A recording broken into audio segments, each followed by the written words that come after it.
Salut, ici Alex Dille-Villardouin et bienvenue encore une fois à un épisode de Sans Frontières. Aujourd'hui, notre thème, ça va être l'alcool, mais peut-être pas exactement de la façon que vous le soupçonnez.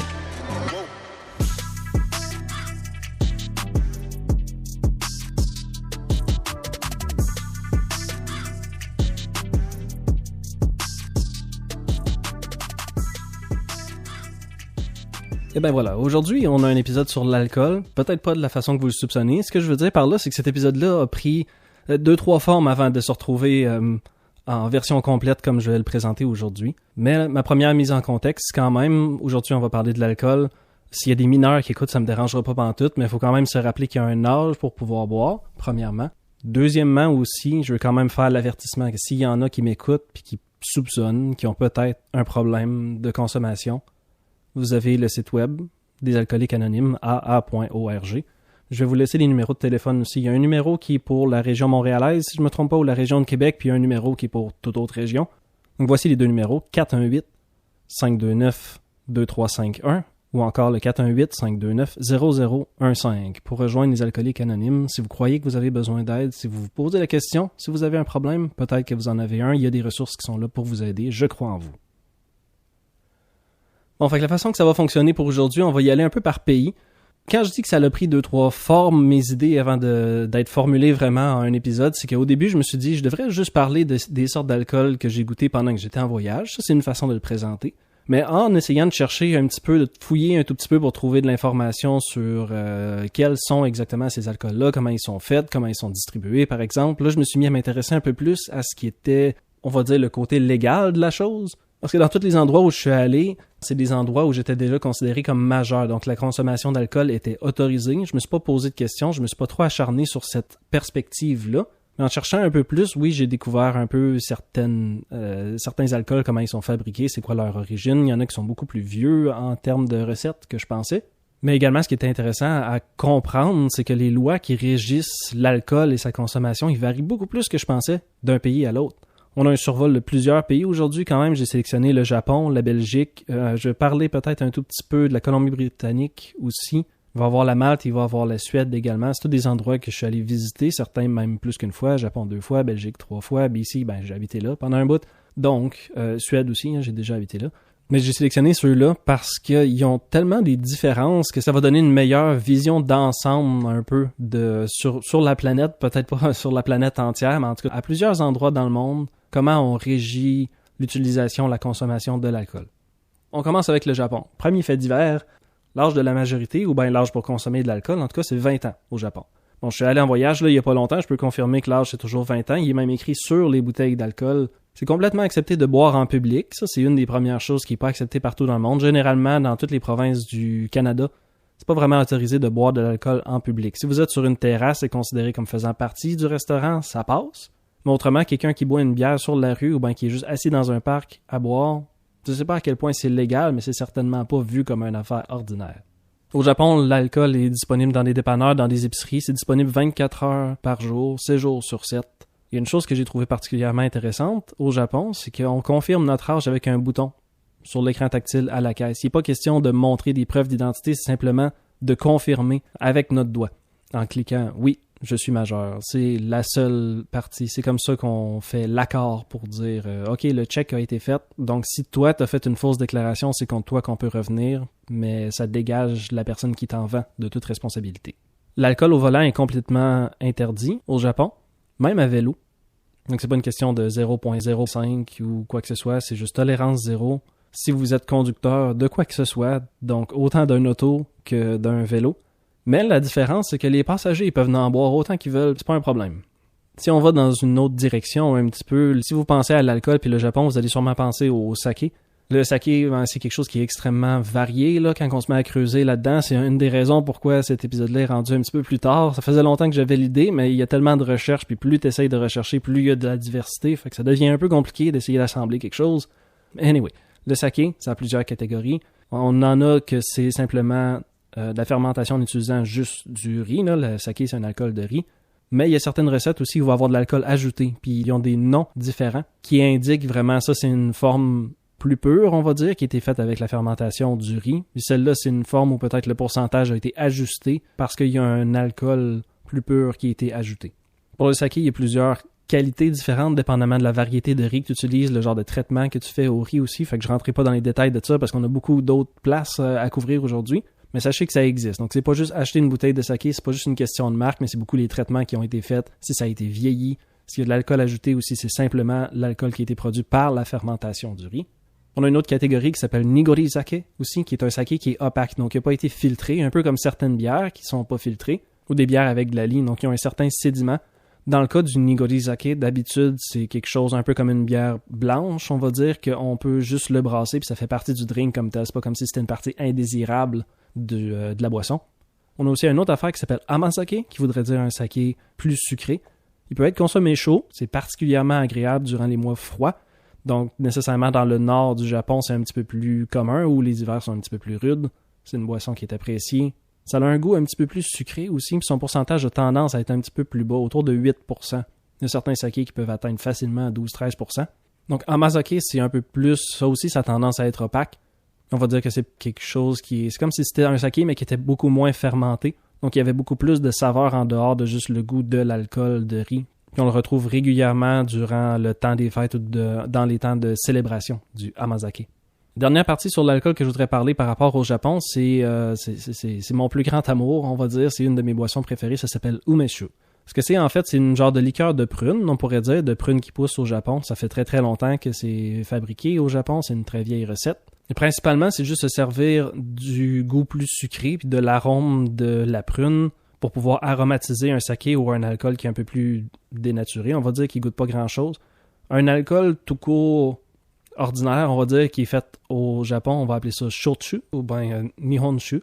Donc on va utiliser un alcool qui est plus ordinaire, entre guillemets, on va dire, mais on va y ajouter aussi du jus, de la pulpe de prune, puis rajouter un petit peu de sucre, peut-être pour balancer, il faut vraiment atteindre le niveau de sucré qu'on veut avoir. Ça peut être consommé chaud, ça peut être consommé froid. Régulièrement, bon, moi je trouve que c'est particulièrement un bon drink pour l'été, parce qu'on peut le servir juste avec de l'eau pétillante, fait que ça nous donne un bon goût de prune, ça peut être bien rafraîchissant. Ça n'a pas un pourcentage très élevé. De ceux que j'ai ramenés, j'ai pu ramener 4 bouteilles cette fois-ci de mon dernier voyage. Je suis revenu à mi-juillet. Dans les 4 bouteilles, je pense qu'il y avait 10, 11, 12 puis 13%. Donc ça n'a pas un pourcentage qui est énormément élevé. Considérant que souvent on va le diluer, par exemple, dans un ce qu'ils appelle un ume soda, qui serait juste d'utiliser de l'eau pétillante pour diluer ça. Ça fait un bon petit drink rafraîchissant. Ça se boit aussi on the rocks, donc avec des glaçons. C'est très très rafraîchissant, c'est très très fruité. Là, on parle d'une prune quand même, fait que ça a un goût bien fruité qui est bien agréable, particulièrement en été selon moi. On se tourne maintenant du côté de la Belgique. La Belgique, c'est une place que je suis allé 3 fois. Pas nécessairement. Il y a des places comme ça qu'on se retrouve à visiter plus qu'une fois, mais c'était pas vraiment notre objectif de vie, rien. Ça a juste adonné comme ça. On fait des connexions ou ben on se retrouve à passer là par hasard, où on se dit tant qu'à passer en France, peut-être passer en Belgique aussi, pourquoi pas. La Belgique a d'autres genres de réglementations par rapport à l'alcool. Ce que j'ai découvert en cherchant un peu, c'est qu'en Belgique, ça prendrait 16 ans pour acheter des produits fermentés, c'est-à-dire inférieurs ou égal à 22% en taux d'alcool. Donc, les fermentés, en gros, ça serait les bières, les vins. 16 ans pour en acheter. Mais pour pas mal tout le reste, ça prend 18 ans. La Belgique, c'est un pays qui est merveilleux si vous aimez les bières. Il y en a des milliers, si c'est pas des millions de sortes. Il y a des places où il y a des bars où ils s'amusent particulièrement à essayer d'avoir la plus grande variété possible de bières. C'est un excellent endroit pour aller faire des dégustations. Ils ont toutes sortes de bières qui ont des pourcentages beaucoup plus forts aussi, qui ont des liens avec des abbayes. Des fois, on va les appeler les bières trappistes, si c'est vraiment fait par des moines trappistes. Si vous voulez comprendre un peu plus en détail c'est quoi les trappistes, je vais vous laisser faire vos recherches là-dedans, parce que c'est quand même tout un univers aussi.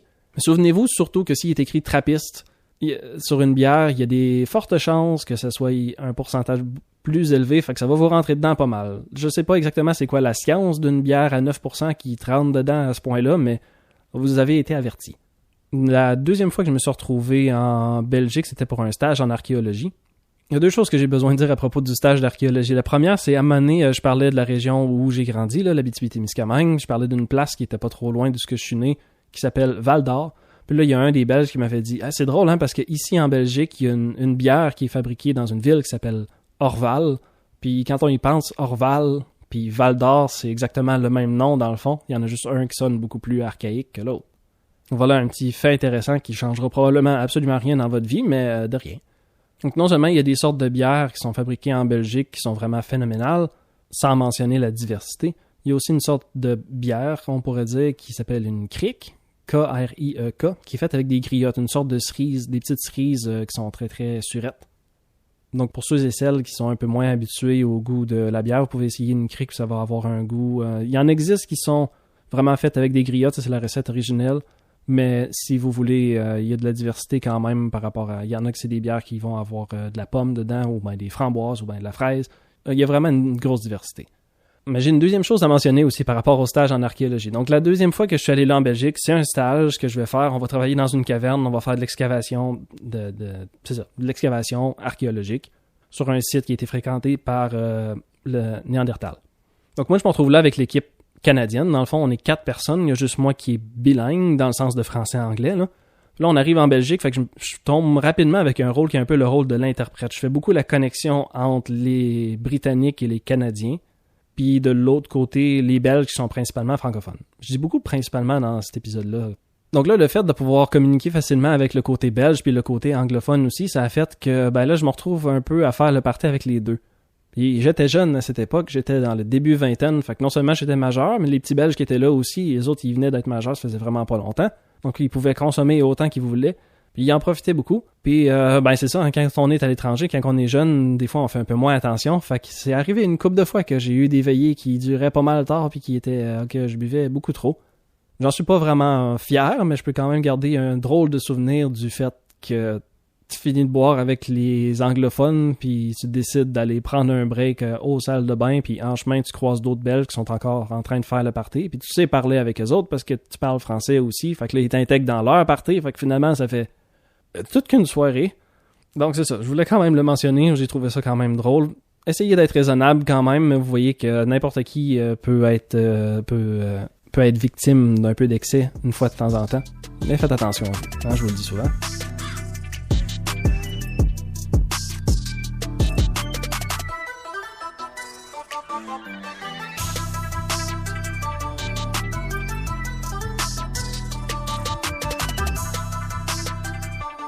Prochain segment, on est rendu en Colombie-Britannique. C'est là que je suis allé pour les études. J'ai quand même passé quelques années là. On va dire 3 ans et demi au total où j'ai vraiment été un habitant de la place, on pourrait dire.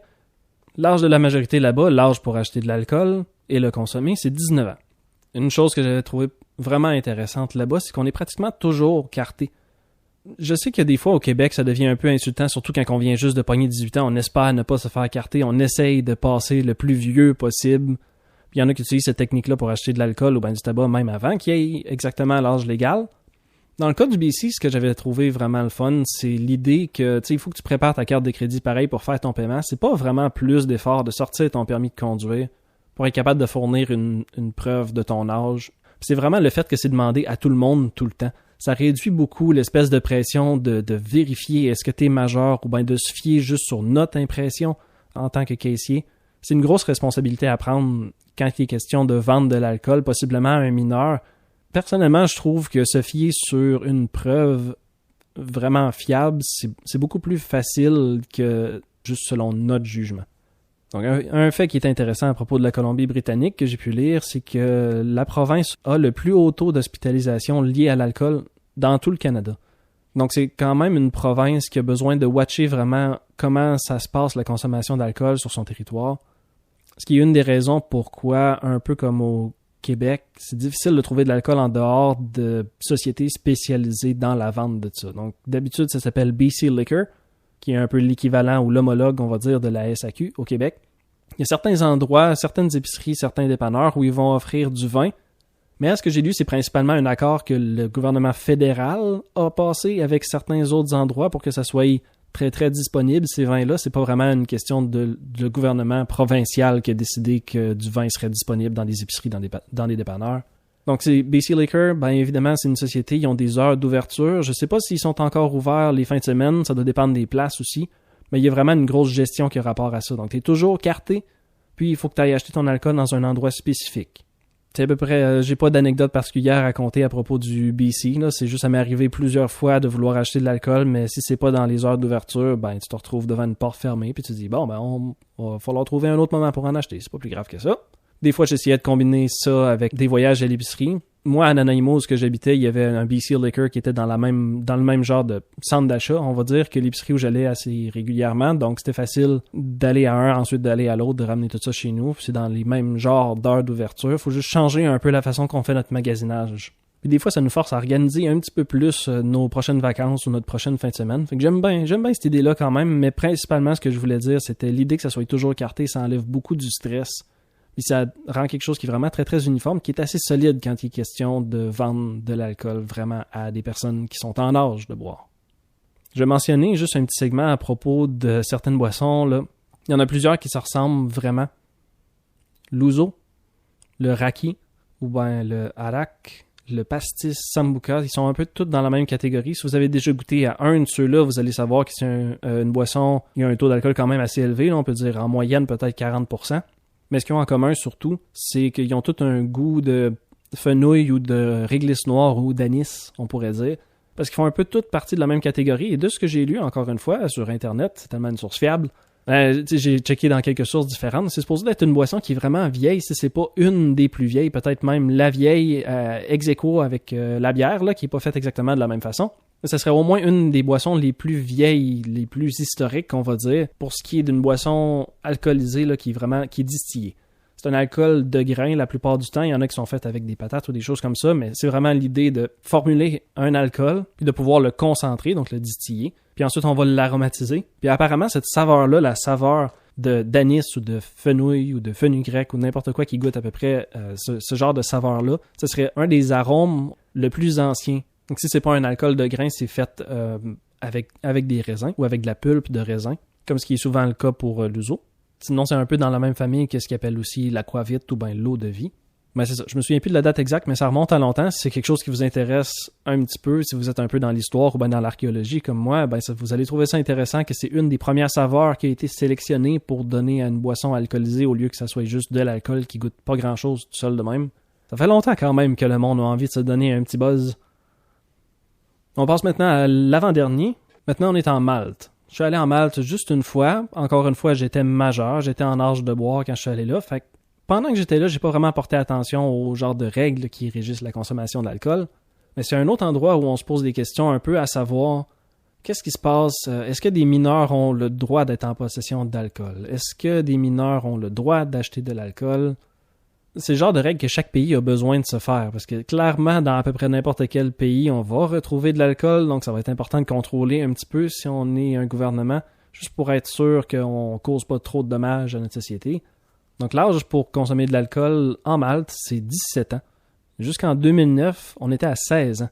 Mais ce que j'ai remarqué pendant que j'étais en Malte, c'est qu'il y a beaucoup de boissons avec des saveurs locales. Fait que c'est un genre d'alcool de base, on pourrait dire un peu comme la crème de menthe si elle n'avait pas sa saveur de menthe. Mais on y rajoute les saveurs de fruits ou ben de n'importe quoi qui pousse localement. Par exemple, le miel, l'orange, la figue, la fraise, l'anis. Saveur de melon-miel, saveur de citron, saveur d'amande.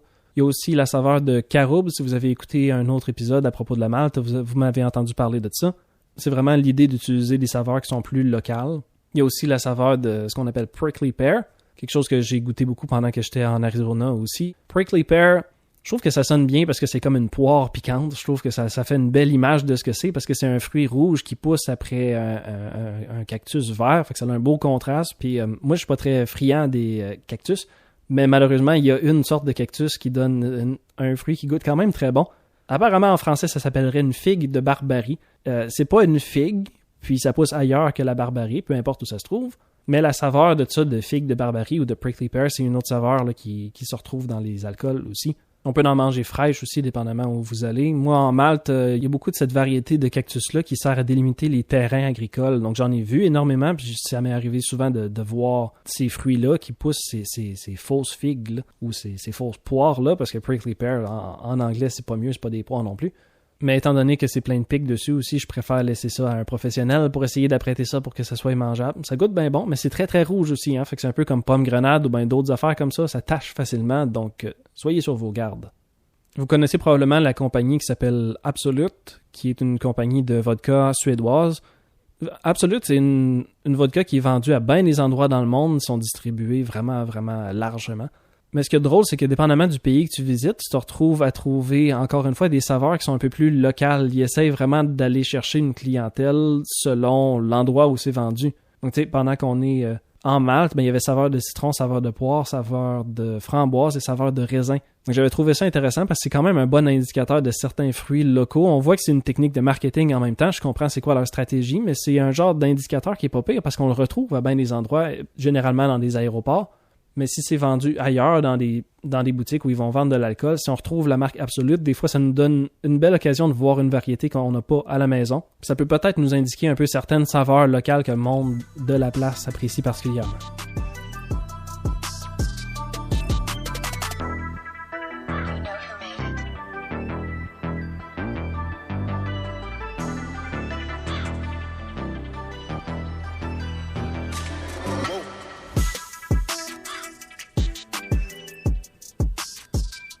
Alors là, je vous ai mentionné la compagnie Absolut, qui est une compagnie de vodka suédoise, et par hasard, la Suède, c'est notre dernier arrêt sur ce voyage aujourd'hui.